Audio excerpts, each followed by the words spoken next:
I'm Ellie Flynn, and this is Underworld, behind the scenes of the NCA. This podcast series unearths the murky world of dangerous criminals across the UK and the incredible work undertaken by the National Crime Agency to bring them to justice.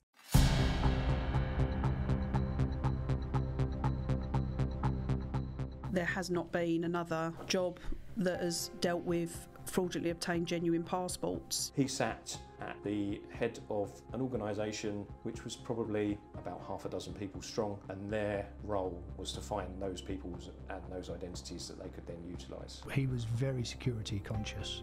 He had CCTV on his property, he had an alarm system on his property. You know, we've got to think outside the box. Are there other ways that we can actually gain this evidence, this intelligence to use against him? And that's exactly what we had to do in this case. Some of those that were caught were wanted for murder. Firearms traffickers, drugs traffickers. People would automatically think the worst crime is the murder. When you look at drug traffickers and the harm it causes, all of them are equally as bad. You won't see us, we sit in the shadows, we are Mr and Mrs Gray. And we're brought in when normal surveillance, normal investigation tactics don't work, to gather evidence and intelligence to get people in front of the court. I don't think we realised what we were looking at until you start uncovering how many people had these and how difficult they were to detect. Usually, I think they were already out of the country. The fugitives that we saw on this case, their day-to-day business was serious organised crime, so that's what they carried on doing. Good afternoon, thank you for calling Your Majesty's Passport Office. You're speaking with Jolene, how can I help you? Yeah, I want to check the progress of my passport. Let me check, please. This is the story of a crime that enabled drug and firearms traffickers, murderers and fugitives to evade justice in the UK. In this episode, you'll hear about Anthony Beard and Christopher Zetek, two men who headed an organised crime group supplying fraudulent passports that were seen as golden tickets by criminals, providing false identities that allowed them to travel across international borders undetected, until a 4-year investigation by the NCA finally brought the criminal masterminds to court, culminating in a 9-week trial in January 2023.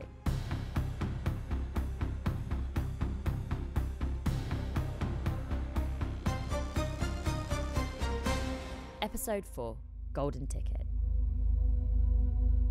Anthony Beard first began obtaining genuine passports for criminals to use 2 decades ago. But the intelligence that led to the NCA investigation, codenamed Operation Stray, began with inquiries from the Dutch National Police working together with Her Majesty's Passport Office in the UK.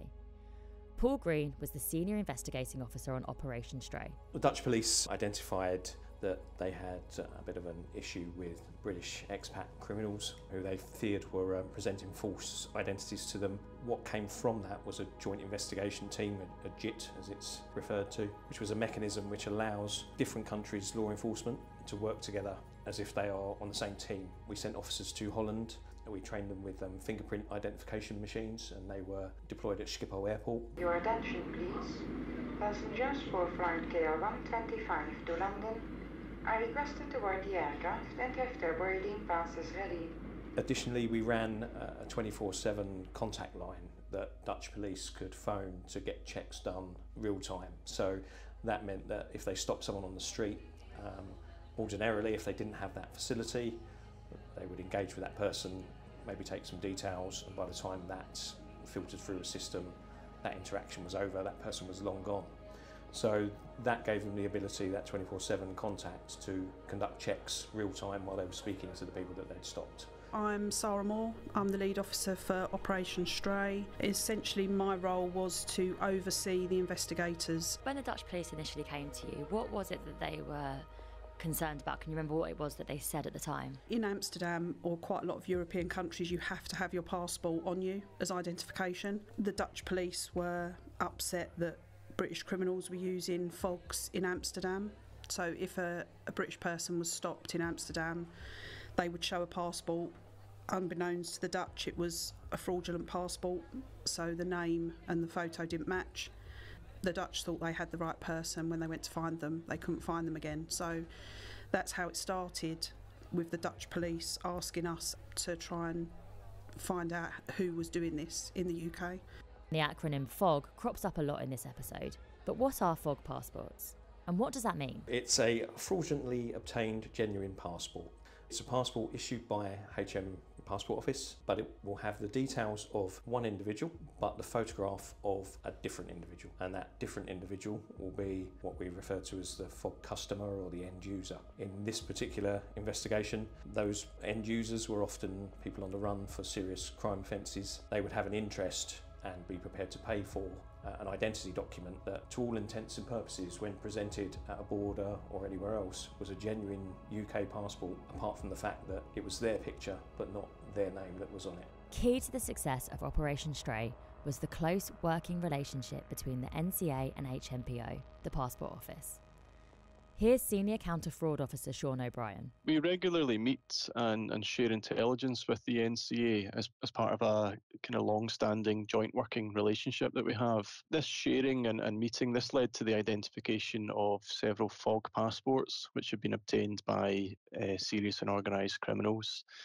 By using intelligence development and analysis tools to look for commonalities and things like that, we identified a network of links between these fog passports. Using a combination of our own capabilities and our research, combined with the intelligence and the surveillance available to the NCA, this network of fog passports gradually expanded over time as we found more of them. And the roles of the people involved in facilitating these fogs, those roles solidified, and that's kind of how we became aware of this scheme. It soon became clear that the fraud identified by the Dutch was happening on a scale that meant an organised crime group was at work, identifying individuals willing to sell their identities and then applying for and providing the fraudulent documents to dangerous criminals who would use them to travel abroad. There was a central person who was orchestrating many of the applications that we were seeing and that HMPO were detecting. And that focus was a man called Anthony Beard, and he's one of the people that we then worked on. And from him, we were able to identify a wider network of his contacts. I don't think we realised what we were looking at until you start uncovering how many people had these and how difficult they were to detect. Because these people get the fogs, then they disappear. And in the UK, we don't see them again, but then they're affecting other countries and other communities. We came to alight upon Beard as a central character. HMPO found an application that they suspected was a fog application, and that enabled us to go back to the post office where that application had come from, look at the CCTV footage, and an identification of a likely suspect was made, and then we started our operational surveillance from that point outwards. But it was only the timeliness of that, because as often is the case, CCTV is not around forever, 30 days, most people keep it for. So it was only the timeliness of HMPO identifying that application and then us being able to follow that inquiry up that then led us to the start of the pathway to identify Beard, his associates, and ultimately his connection to Christopher Zetek. Christopher Zetek, formerly known as Christopher McCormack, was known to law enforcement in the UK. He was believed to be an enforcer for a notorious London crime family. He was acting as Anthony Beard's broker through his extensive contacts in the Underworld, where fugitives needed the passports that Beard could provide. Each passport application had to be genuine. That meant that he needed to find willing people who were often vulnerable with drug or alcohol problems and unlikely to need a passport for at least the next 10 years. They also needed to bear a physical resemblance to the customer. The identity donor needed to be complicit because these were renewal applications. What that meant was that the old passport was supplied as part of the application process. That passport would need to be acquired from somebody. You would also need that person to not apply for their own passport for the next 10 years at least, and presumably you'd need somebody who wasn't very likely to travel abroad, so they wouldn't need a passport. In that way, those people had to be knowingly involved. Whether they knew what Beard ultimately did with their identity is up for debate. Certainly, they would have had to provide their old passport, their details would have appeared on the form, their addresses, crucially, not phone numbers, because what we found was that Beard maintained a very large number of mobile telephones on a rolling basis. With every application, you would have a mobile phone number purporting to be the identity donors and one purporting to be the counter-signatory. But if you tried to contact those numbers, it would ring a phone in Beard's pocket and he would deal with it. The NCA intelligence team working on Operation Stray had a huge job on their hands, analysing data and attempting to attribute those phone numbers to Anthony Beard. The volume of phones that Beard used, basically 2 per application, over 100 applications, we can all do the maths. It's a lot of phones, but he didn't keep them for particularly long. So the work around those would be to attribute them to him. And bearing in mind, quite often we were working after the fact. So HMPO would contact us and say, we think we found another fog passport, maybe 3, 4, 5, 6, 7 years old. And we'd have the phone numbers on that. But of course, you wouldn't have any call data going back that far. So then it was a case of how we could attribute those phones to Beard. Often phone calls were made to HMPO chasing up the applications, and they keep recordings, much like any commercial organisation. If you ring your bank or insurer, they will all keep recordings of the calls that they receive, and HMPO are no different in that respect. And so we were able to then use voice analysis of those calls to a sample from Beard, from when he was interviewed by the police some years ago, to do that comparison and show that that was him. There has not been another job that has dealt with fraudulently obtained genuine passports. You know, there's a lot of fraud, which could be anything from money laundering, romance fraud, but I suppose the lucky thing for us, when you've got a fog, you've got a physical item. So when you're doing money laundering, you are looking at bank accounts. With the fogs, we had a physical thing to look at and also a physical application form. For Stray, I would say it was quite different because we had to find different ways of investigating and proving that guilty knowledge of perverting the course of justice. And was there a trigger point when you realised, oh right, this is bigger than we thought it was, and you know, I'm going to need to investigate this further? So our initial subject, if you like, was Anthony Beard. He was the one that was responsible for applying for the passports. I suppose we probably realised it was a bigger thing when he visited Christopher Zetek's address.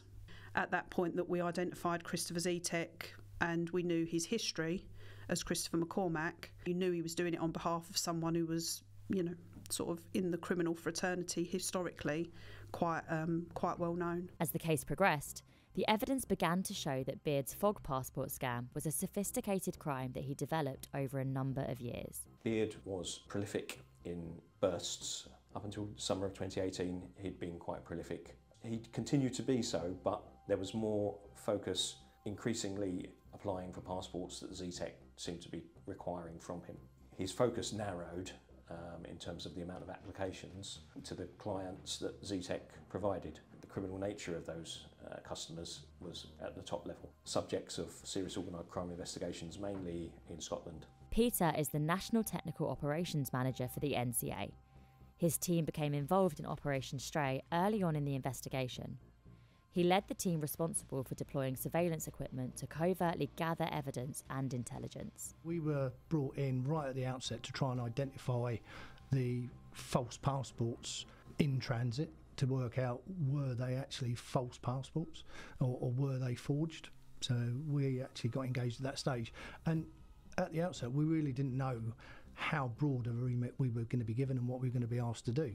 There wasn't anything that really said that we were going to go and work against the principal months down the line. After that, we then got tasked with trying to gather evidence against Mr. Zetek at his home address. What became apparent was that Beard, when he met with his associates, he would have meetings in cafes or in pubs or sometimes even just on the street. When he met with Christopher Zetek, with a very few exceptions, those meetings all took place at Zetek's home address. And that presents some real challenges for law enforcement and for gathering evidence.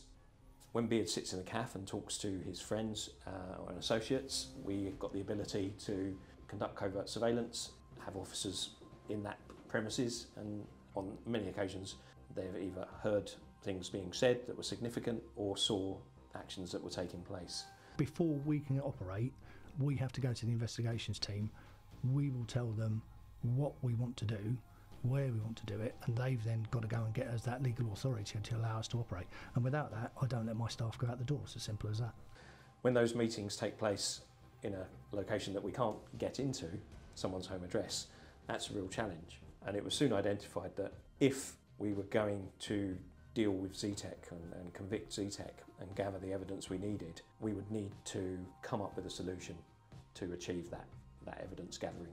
And that's where our technical operations department came into the fore, and we were able to achieve making audio recordings of conversations that were taking place in that premises, and from that gave us our significant evidence of the linkage between Zetec and Beard. It also gave us the evidence that we needed to pursue the conspiracy to pervert the course of justice offence. If a surveillance officer is trying to obtain audio in a particular location, their devices are potentially only going to cover a small distance, say you and I here. If that fails, if that can't be directed enough, then they'll come to us and say, this is the problem we've got, can you solve it for us? I'll give you an example. A subject could be sitting having a criminal meet in a pub garden over a pint. Case team can't get surveillance officers anywhere near it, and he does this on a weekly basis. Can we now put audio in around that area that is much better quality and much more focused against those individuals? And that's the sort of tactics that we'll bring to bear. For Peter and his team tasked with monitoring Zetec's home, the first stage of their work involved putting together a detailed picture of the suspect's everyday routine. When we're actually tasked with a property like this, we will go back to the case team with an outline plan of what we want to try and achieve. And normally that will start with what we call a pattern of life for that property. So Zetec living at his top floor masonette, we would want to know, when does he leave the property? Who else comes and goes from the property? Does anybody else have a key to his property? Do the people that live downstairs have a relationship with him? Do they have a key? Are they going to go upstairs and feed a cat? You know, has he got friends or family live close by? If so, how far away? All to give us an understanding of what is actually happening at that property. Once we've got that, when we can actually work out what can or can't be achieved. Now that might mean that we need to do a pattern of life. We need to put cameras outside somebody's property, their factory, and observe what they're doing. We will put the cameras in. We don't get involved in what's going on there.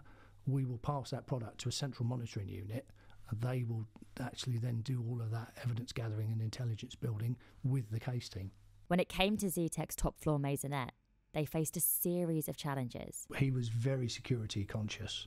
He had CCTV on his property. He had an alarm system on his property. And that meant that, you know, we've got to think outside the box. You know, we're not going to hide from cameras. We're not going to be able to defeat alarm systems, you know, without a lot of research and a bit of thought process. So we have to think about, are there other ways that we can actually gain this evidence, this intelligence to use against him? And that's exactly what we had to do in this case. So we had to sit back, and it took months and months of actual careful planning and thought to work out how we could achieve what the actual team were asking us to do. I'm Mal. I'm the case officer for Operation Stray, so my role was primarily in the earlier phases being engaged in the surveillance and the day-to-day investigation, latterly then compiling the case file, which was quite substantial in this case, going forwards, the statements, the exhibits, and putting that to the CPS for a charging decision, and then being engaged in the pre-trial work that was needed for that. The actual product is listened to by a team in another part of the agency, and then we would parallel review that, partly because we know the case, but partly because the people that were speaking, they were from the south. They spoke in a particular way. We could understand some more of that perhaps than others could. Certain like Cockney slang and stuff was a little bit more familiar to us than it would be to others. But also, so you understand the people you're working on. When you actually listen to these people talking in their own words, you get an understanding of, one, how they speak and what they mean when they say certain words, if they're coding it up or if they're trying to hide it. But you also get an understanding of how they're thinking. And sometimes we would be able to sort of identify where they were going with something before they'd even done it, if you see what I mean. Slowly, over the course of the investigation, Paul Green and his team put together a picture of Anthony Beard's day-to-day movements, including his meetings at Zetec's house, as well as trips to other locations, such as the high street photo printing and processing store Snappy Snaps. We saw Beard in many different locations. He used to frequent Snappy Snaps and print out pictures quite often. That was easier to achieve than someone who works effectively out of their home address. Come back in 20 minutes. About that, yeah. I'll go and make sure.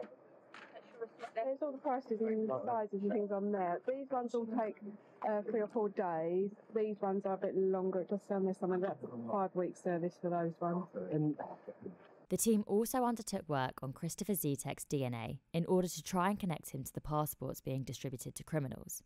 And this involved a covert airport search on a third party working for Zetek and Beard. From previous offences, he did have a sample on the system, and what that meant was that at one point we were able to conduct what we call a covert baggage search, which is pretty much as it sounds. We are able to, when someone goes through an airport travelling with the proper authority, we're able to check their bag without their knowledge.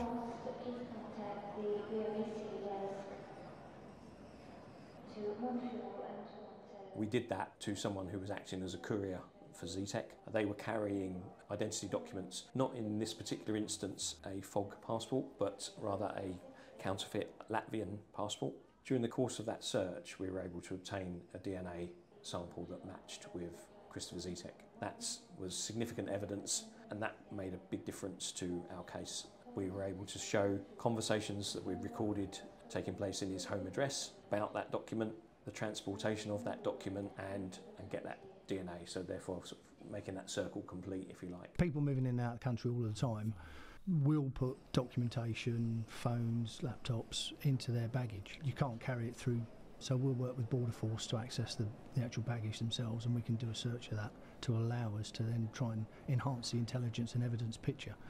Mr. Zetek and his organisation were moving false passports in and out of the UK. It was crucial that the team could actually identify those in transit. You know, it was very successful. We were very reliant on support with our partners there to actually be able to identify the actual suitcases once they're checked in through the system, using the carrier system, the tags on the boat, so we can identify them and then get hold of them before they're actually put onto the aircraft. How did you then go about tracing the passports that I guess that they were talking about in their meetings? The tracing of the passports was more the joint investigation team that we had. Stray wasn't just an NCA job, it was joint with the Dutch police and it was joint with the passport office. So we worked really closely with the passport office and Dutch police every day. Effectively, they were an extension of our case team. So if you've got that amount of information available to you, it makes the investigation a lot easier. We were able to recover a fair proportion of the passports. Some of them, not only did we recover them, we delivered them ourselves on some occasions. So one of the benefits of the partnership working that we had was that we were able to effect what we call a controlled delivery, which is a tactic we use in other commodity-based crime, such as drug trafficking, quite often. But this was almost unique, I think, in terms of FOG passports. So we were able to identify an application as it was in process with the help of HMPO. We would then, if we could identify who it was going to, could then assess what sort of criminal activity they engaged in and what that looks like in terms of risk. We were able to assure HMPO that we would endeavour and commit resources to that investigation of that specific passport from end to end. So that meant they processed the application, they cleared it at a senior level within HMPO, and then we arranged for it to be delivered by an undercover officer to the person that was expecting it, which is another reason how we know that the identity donors are complicit, because it goes to their address. And then we were able then to surveil that as it left their address, sometimes through a couple of different stages, and ended up usually with Beard, and then Beard would keep control of that until he received payment and then release it to the customer. Good afternoon. Thank you for calling Her Majesty's Passport Office. You're speaking with Jillian. How can I help you? Yeah, I want to check the progress of my passport. Let me check, please. Yeah, what's your reference number? Do you have one? Yes, I do. It's 102 072450. And just confirm your first and last name for me. It's Christopher Lloyd. That's great. Yeah, it's still with the examiner just now. It's still going through checks. Yep. Yeah. Okay, sorry, my paper blew away. Right, is there nothing, because it's coming up to 3 weeks next week, right? Right. It says, there's a little note on here. Did they send you a letter? Have you received a letter from us? No. Who's it been sent to? Me? It would have been, yeah, there was a letter sent out on the 14th. What they've said is if you do call, please advise you to put any concerns or queries in writing to the address on the letter. So they have sent you a letter out. Oh, have they? Yeah, on the 14th, yeah. So you should maybe receive that, if not today. 14th was Tuesday, weren't it? Yeah, but I think it'll probably be second class. So you probably, if not today, you'll probably receive it tomorrow. And what does that say in that letter? I don't know. We don't know. I've not got on here what it says on the letter. Oh, gotcha. Yeah. Gotcha. So it was sent on the 14th, which is Monday. Should have got it by now. I'll check when I go home. Yeah. Now. Check when you go home. All right, and just whatever it says, just get back to us as soon as you can, okay? All right. God bless you. No Thank bother. you. Take care, sir. Bye-bye. Bye. Thank you for calling Your Majesty's Passport Office Vice Line. My name's John. How can I help you today? Hello, John. Yeah, I just want to check the progress. I'll tell you why, because I haven't received the text, right? And it's been just over 2 weeks. So I want to, because everyone I know has received the text before they've got their passport. I just want to know. I've done the check and pay, right? Mm-hmm. So, and I just want to check, see if you've received it. That's all I'm phoning for. What's your surname? Cordell. Cordell. Thank you. And your postcode, Mr. Cordell? Postcode. Yes, please. ME5 7PX. Thank you. And what's your reference number on your receipt from the check and send? 012. Yes. 1 sec, I've got my glasses on. 012 720 747. Okay, just confirm your full name and date of birth for security for me, please. Yeah. David John Cordell, 24th of July, 1985. Yeah, they've received it in there only 10 days ago, on the 16th of May, so it's just going through standard checks as we speak. Okay. All right. Anything else I can do for you? No, so it's just going through standard checks. Yeah, it's a 3-week non-guaranteed service. It's only been in there for 10 days, so it's just going through standard checks as we speak. All right, I appreciate that. Thank you very much. Not a problem at all. All right. Take care. Bye-bye.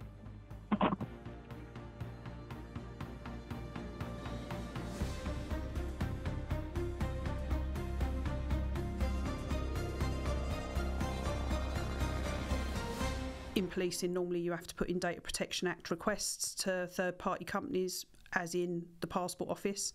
But because we had the JIT, we could literally just send them an email and say, we've been out on surveillance today, Beard has gone to this address, can you look at this address? They would look at that address and say, oh, a passport was delivered there last year.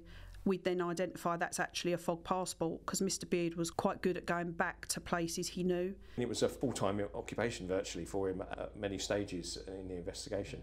He was always travelling around, meeting with people, submitting forms, because the other thing that we know is that he completed many of the forms himself. We had handwriting analysis done. The trial dealt with 12 FOG passports.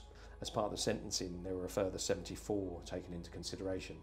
44 of those, the entire evidence was based on the handwriting analysis that Beard had completed, both the applicant and the donor section of the forms. As well as handwriting analysis, the case officers also looked at fingerprints found on the passports. NCA officer Nat Tidball was the reporting fingerprint expert responsible for reviewing dozens of documents in order to try and connect them to Beard and Z-Tech. There was an awful lot of work involved in this particular case over quite a number of years. I know this investigation went on for quite some time. So for us, we received multiple submissions, some of which, in my experience, were actually quite massive compared to other submissions received for other jobs. Items such as passports or passport applications would be sent to a forensic laboratory, and the laboratory staff would be responsible for enhancing and recovering any fingerprints that were found on those items. As part of their process, they would also photograph those fingerprints, and it's those photographs that are then sent to us to examine as part of our fingerprint comparison process. Fingerprint analysis is detailed, time-consuming work, all part of the process to build an evidential case leading towards an eventual trial. Primarily with this investigation, it was quite suspect-led. So our investigators had a number of suspects that they were looking into. So it was very much a case of manually comparing the fingerprints of those suspects. And when I say manually comparing, what I mean is using those fingerprint photographs that come from the laboratory and comparing that using an eyeglass to magnify those fingerprints and comparing the detail found against a fingerprint form. So it's all very much a manual process when we're conducting suspect comparisons. Moving from what was an intelligence project to then you've got a particular person who you start focusing on with surveillance and whatever else is going on, that gives you different leads, but also enables you to put a face to the crime group. So you've then got somebody to focus your attention on. Then as it works on and he meets with ZTech, and then we start identifying other people within that group, you've then got a whole sort of gallery of people that you know are responsible. It makes it a bit more personal in that sense, because you're not just looking at a generic tasking, you're actually looking at human beings doing the activity and watching what they're doing to then give yourself extra leads or take the case forwards. Sometimes you don't know whether you're looking for a bit of finger harm, whether it could actually be a plantar mark, which is a footprint. You don't know which way up the detail is that you're looking at. So it's often like looking for a needle in a haystack, which is why really it takes a certain kind of individual to be able to commit to dealing with the sizes of submissions that we dealt with in this particular case. After 3 years of meticulous work, Senior Investigating Officer Paul Green made the decision that the evidential basis was in place to finally arrest both men. But the pandemic changed their plans at the last minute.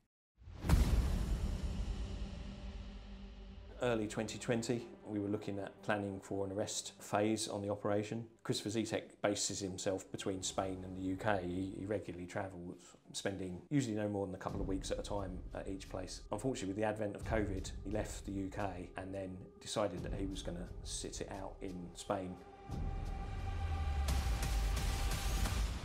which meant that our arrest phase was put on hold. We were waiting for him to come back, although we also developed a strategy to seek an international arrest warrant, and then we would have picked him up in Spain and had him extradited back. But before that could come to fruition, he travelled back to the UK unexpectedly, and we were able to put the strike phase, as we like to call it, together in a very short space of time. We had effectively 5 days to put together the arrest phase, the arrests and the searches of premises, and 2 of those days were over a weekend, which, but that is quite challenging. So the run up to the arrest phase itself took 327 officers for the actual day of action. Then the trial, it was 10 weeks, it was listed for 11. When you're trying to get that amount of material together for 7 defendants, as we had, albeit Mr Beard went guilty at the start of trial. So it all had to be done before the Christmas break. It was a challenge. The trial at Reading Crown Court earlier this year featured 7 defendants. Beard pleaded guilty on day 1. ZTech and Alan Thompson were found guilty. Certainly the most significant people for us were Beard and ZTech. Beard because of the application for FOB passports, and ZTech because of that high level connection to serious criminals and fugitives, both in Spain and elsewhere. Christopher ZTech and Anthony Beard were sentenced in May 2023. But at a hearing in August, the Court of Appeal ruled that the prison terms were unduly lenient, and the judge increased them to a total of 22 years. ZTech's prison term was raised from 8 to 12 years, and Beard's from 6 years to 10 years and 2 months. Alan Thompson, from Sutton in Surrey, was also found guilty in May and sentenced to 3 years. He worked as ZTech's gopher, driving him to criminal meetings and delivering FOG passports. A FOG passport and several photographs of FOG customers were found at his home.